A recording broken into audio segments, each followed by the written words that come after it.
Coming up in news tonight, one man is dead and another in police custody after a fatal argument. Union leader and UPM deputy John Pinder hits out at the government over a recent LGBTQ UN decision. The Prime Minister acknowledges more could be done to help advance Junkanoo. Plus, the Tribune Media Group and the Public Hospitals Authority team up for a good cause.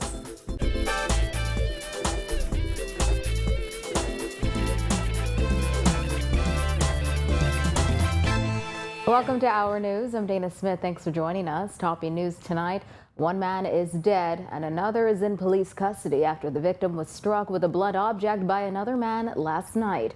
According to Assistant Commissioner of Police Stephen Dean, who was at the scene of the country's latest homicide, the incident took place at the rear of a residence off Carmichael Road near Golden Isles Road. Officers arrived on the scene. They met the body of a male, the lifeless body of a male, with injuries to the body.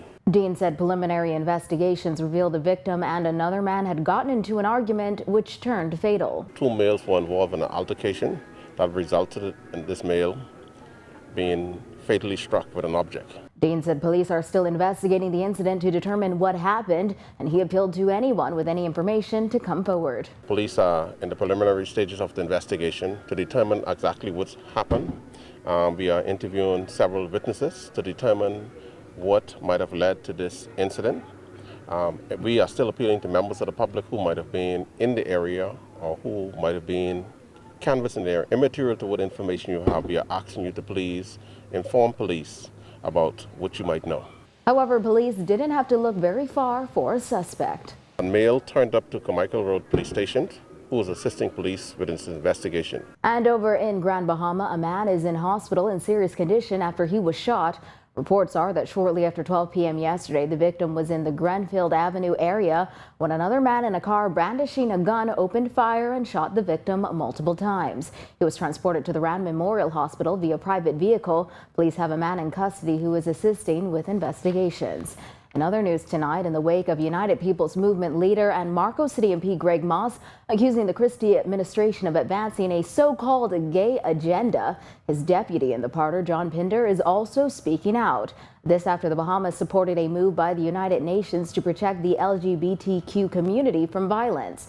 Pinder said the UPM is of the belief that the government is going against the country's traditional Christian values. The Minister of Foreign Affairs goes down to the United Nations and agree for the LGBT organizations to get that sort of rights and protection, knowing full well that be imposed on the Bahamas.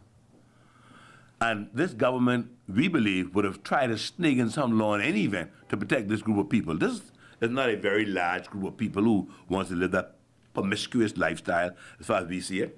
I don't have no problem with homosexuals and lesbians living in their private homes and doing that sort of thing. But I think it's not fair to let our young generation believe that that's a lifestyle that is acceptable in the Bahamas or by God.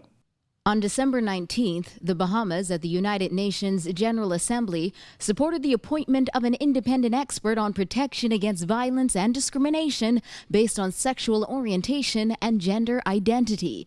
The Ministry of Foreign Affairs asserted the vote was consistent with Christian values and a procedural one on whether the report of the Human Rights Council should be adopted in its entirety or with certain deletions. But in a statement, the UPM said the actions were an affront to the Christian values of the Bahamian people. Our people do their stuff in their private homes, but do not make it constitutional.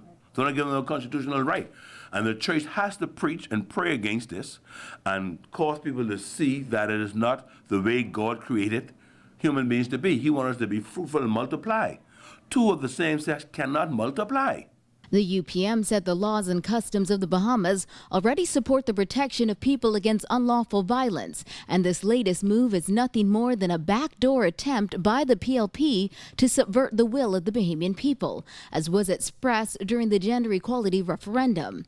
Suggesting the majority of Bahamians do not agree with the government's latest move, Pinder pointed to that failed gender equality referendum as reflective of people's attitudes towards the LGBTQ community. It was interpreted to believe that the government was trying to sneak in through the back door same-sex marriages. The entire Bahamian population, or the majority of the persons who voted against that. And we believe for the most part, we still have a constitution that is built on Christian morals, Christian principles. And one of the things that is not biblical is same-sex marriage. Fresh out of the Junkanoo season, many loyal Junkanoo supporters have questioned the level of support given to the Junkanoo parades when compared to carnival events. While even Prime Minister Perry Christie admits Junkanoo does receive the short end of the stick. Giorgio Bain reports. Some Junkanoo groups were unable to participate in the 2016-2017 parades due to their costumes and shacks sustaining major damage from Hurricane Matthew, and those who did complained about a lack of support from the government. Prime Minister Perry Christie said that the Junkanoo groups have been challenged for some time with a lack of sponsorship and funds. Junkanoo is challenged because the groups need sponsorship, and the monies that they receive are not enough to cover their expenses. The government has significantly increased the amount of money contributing to that, but even that is not enough. I remember when I worked to get one family a sponsor in my first term, and it was a good sponsor in Albany, but the music makers don't have a sponsor, and so they're challenged. The Valley Boys lost Bahama as a sponsor, and so again they're challenged. Christie said the difference between Junkanoo and Carnival is that Carnival has a long list of private investors interested in keeping the product growing, and he wishes the same could happen for Junkanoo. Carnival is different to Junkanoo. Carnival is an initiative by entrepreneurs, business persons who want to exploit culture for economic gain. I'm hoping, for example, that more and more the private sector will take over culture, because it is a private sector driven initiative. We no longer subsidize the groups on the road, right, on the road march. They meet that themselves with their sponsors. And so the challenge now in the coming is to attract one or two private sector partners who will sponsor the concert that goes on. Christie says he remains steadfast in his belief that culture from every aspect needs to become a money-making venture. What I've argued is that if people want to take advantage of culture economically, because in Jamaica, the 3 Jamaican artists earn more than the banana industry of Jamaica. Jamaica has made money out of culture. They're artists, they're actors, they're actresses, they're singers, they're sports persons. They have been able to take sports and incorporate into it a business. The Bahamas must be no different. We must look for opportunities for our people to make money, and culture is one of those areas that they must exploit. Reporting for our news, I'm Giorgio Bain. Despite having recorded a sold-out 2016 Boxing Day Junkanoo parade and a New Year's Day parade that exceeded ticket sale records, the chairman of the Junkanoo Corporation of New Providence says the national festival needs more attention and more funding. Silbert Ferguson tells Our News all concerns facing Junkanooers are related to finance. When our groups are not able to make it to Bay Street, it's all about finance. They didn't get sponsor. As you know, in 2016 we had a devastating Hurricane Matthew that passed through here, and I know that the Junkanoo groups to a man said that we're not going to let one little hurricane stop our Junkanoo parades. And I thought that that was the strongest statement made by the groups. And they came out here and, they really put on a show to uplift our community. Junkanoo is the life breath of our community, whether you believe it or not.